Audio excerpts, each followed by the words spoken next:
In this episode, I wanted to talk about the potential of Bitcoin crashing down to $10,000. Before we get too far, I do want to say that I am a long-term hodler in Bitcoin, and I do believe that its long-term prospects are really good. But that being said, it's always important to remember exactly how far down the crypto could crash. If you've been paying attention to any of the Bitcoin analysts out there, you've probably seen that a lot of them believe that Bitcoin could crash down to $20,000. But I'm going to discuss why it could also crash down to $10,000 as well as what I'm going to do if it gets that low. And don't believe the billionaires like Michael Saylor, who's the CEO of MicroStrategy, and he believes that Bitcoin's going up and it's never going to go down. This guy's only been in Bitcoin since October of 2020, and Bitcoin hasn't seen a crash like it has in the past since that time. If you're new to Bitcoin, you might think that a crash from $69,000 down to $30,000 is pretty dramatic, because that's more than 50%. However, you have to remember what Bitcoin's been able to do. The crypto sector is not like stocks, bonds, gold, or any other market. It is unregulated, which means it can be manipulated, and it often is. To make matters worse, the majority of Bitcoin is held by a minority of people. Nobody knows who these people are, and it's really possible that they could coordinate and push the price both down and up. So in this video, we're going to look a little bit at Bitcoin's history on a chart, and then I'll show you what I do when it comes to Bitcoin, because like I said, I am a long-term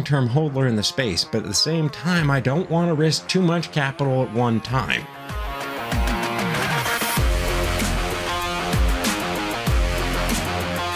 So this is Bitcoin's weekly chart. You can see at the filming of this video that we're bouncing around $35,900. And you can also see that means that it's a sell-off of more than 48% from its all-time high of $69,000 to where it is now. A lot of analysts predict that we're going to see Bitcoin sell off to $20,000. And the reason for that is that Bitcoin often retraces back to the all-time high that it had previously. And $20,000 was a key mark where it set its high back in 2017. And while that would represent a more than 70% sell-off from its all-time high, you have to remember Bitcoin regularly sells off in excess of 80%. And when I say regularly, I mean it does it every couple of years. And if you look at what it did just in the pandemic sell-off, Bitcoin sold off more than 62%. And here's the other fun part about Bitcoin. That sell-off happened in only a matter of weeks. In fact, 3 weeks from its last high to its low. I've been in Bitcoin since 2017, and I got in at the worst possible time, right near its top, and rode it all the way to the bottom. So let's go back to 2017 just so we can use it as a historical measure of where Bitcoin might go from where it is now. You can see that in 2017, Bitcoin hit an all-time high right under $20,000. From that point in February of 2018 all the way through 2018, analysts were coming out and saying that $6,000 was the low, that Bitcoin was going to hold that was the base of support, and that would only go higher from there. And Bitcoin held $6,000 for months. It really did seem like that would hold. And you're thinking, okay, it's already sold off more than 60%. Surely this is the low. But in November of 2018, Bitcoin sold off an additional 50% plus from where it was at $6,000 to its low of $3,100 and change. And when Bitcoin did that sell-off, it did the entire thing in 28 days. That's all, just 4 weeks to sell off an additional 50% from a 60% drop from its high. From its high in 2017 to its low in 2018, Bitcoin sold off 84.36%. So what would that look like today? An 84% sell-off from Bitcoin's current all-time high of $69,000 would put us at $10,819.14. Now, is it likely that Bitcoin's going to sell off that much? It's hard to say. Nobody can really predict exactly what's going to happen in this space. In fact, even using technical analysis is really tricky because of the fact there's a complete lack of regulation here. A lot of the techniques that whales use to move the price of Bitcoin are not permitted in any of the other markets in the world. So this is a market that's wide open to manipulation, which means an 84% sell-off is possible. And when you're talking about big holders like Michael Saylor, you have to remember that he's actually taken loans out on the Bitcoin he holds to buy more more Bitcoin. What this means is if the Bitcoin sells off below his margin call price, which is around $21,000, suddenly all those banks that he's taken loans from are going to call back those loans. And that will result in a forced sell-off of Michael Saylor's Bitcoin, which will result in even further downside. In other words, if we see Bitcoin sell off to $20,000, the cascade of all the other margin calls that are going to happen in the space could potentially push Bitcoin a lot lower than anyone expects. I think if Bitcoin breaks through $20,000 and gets a little bit lower, it would be enough to scare some of the new hands completely out of the market and create even more selling pressure. But is that a sure thing? Absolutely not. I'm not a professional. I'm just a guy who's been trading Bitcoin for about 5 years, so I can't really tell you whether or not this is likely to happen. And that's where my strategy comes into play. Rather than buying Bitcoin as if it's an investment and just holding on for the long term, I choose to put money into it as it sells off, and I use what's called a pyramid technique. I start with a very small percentage of the overall amount of money I want to put in, and the more Bitcoin sells off, the more I'll put in as it goes down. But I buy in stages. If Bitcoin finds support and bounces from where I am, I will wait until I have a significant amount of profit. I will sell enough of the Bitcoin to get my original investment back out, and then I will keep the remainder, the profit, as Bitcoin. I transfer those crypto profits off of the network and I keep them on hard wallets so that it is in cold storage, and then I repeat the process. I chart my entire trade from the very first moment I'm going to get into it to all of the levels I'm going to buy, and I plan for extreme possibilities. For example, right now, the low of my Bitcoin trade is $3,800, a price that it sold off to in the pandemic low. And even if it gets that low, I still won't be all in. I still have about 5 to 10% of my cash on the sidelines at that point. The reason for this is that you don't have to get rich off of just one trade. You can keep going in and out of Bitcoin and taking advantage of its volatility, keeping the profits in the crypto, and then repeating the process. By doing it this way, instead of going all in when I think Bitcoin's found a low, I don't have to worry about not having any cash on the sidelines if Bitcoin suddenly sells off 50% from where I thought its base was. Like I said, a lot of people think that Bitcoin's low of $28,000, which it hit in 2021, is going to be the low of support. But if we repeat what we saw in 2018, it can drop more than 50% from that $28,000 mark, which at least gives us $14,000 as a potential target. For me, I wouldn't be in Bitcoin or the crypto space if I had any belief that it could go to zero. But the way that I protect against the possibility that it could go to zero is I have a limited amount of money that I'm going to risk in this asset class. That way, if Bitcoin does go to zero, the most I can lose is that money that I've set in advance. But since I want to have the opportunity to be able to buy at lower levels, and I can't put in additional funds because I have that set amount that I don't want to lose more than, that means I have to buy in stages if I want to be able to buy Bitcoin should it see a 50% sell-off. If you want to follow along with my Bitcoin trades, you can do so absolutely for free from my website getirk.com, where I update my existing trade and show my next price targets every single week on Friday.